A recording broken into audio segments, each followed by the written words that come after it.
خبر شامل کرتے ہیں کوئٹہ سے۔ چیف زادی بی بی سلطانہ مری صاحبہ نے یوم عاشوراء کے موقع پر اپنے بیان میں کہا ہے کہ یوم عاشوراء حق اور باطل کی لازوال معرکے کی یاد دلاتا ہے۔ حضرت امام حسین علیہ السلام کی قیادت میں جذبہ ایمانی سے سرشار جماعت نے باطل کی اطاعت سے انکار کیا۔ اہل بیت اور دیگر جانسار ساتھیوں کے ہمراہ حضرت امام حسین نے اپنے جانوں کا نذرانہ پیش کیا۔ دین اسلام کو جلا بخشی۔ آج اسلام انہی قربانیوں کی بنا پر زندہ ہے۔ نواسۂ رسول صلی اللہ علیہ وسلم نے کربلا کے میدان میں حق کی خاطر اپنا سر کٹوا دیا، لیکن باطل قوتوں کے سامنے سر جھکانے سے انکار کر دیا۔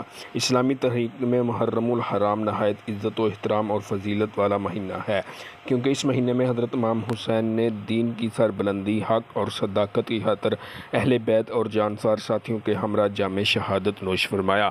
میدان کربلا میں نواسۂ رسول صلی اللہ علیہ وسلم نے شجاعت، بہادری اور قربانی کی عظیم الشان مثال قائم کی۔ حضرت امام حسین کی قربانی زیادتی اور ناانصافی کے خلاف ہر قیمت پر اور ہر صورتحال میں مزاحمت کے لیے تھی۔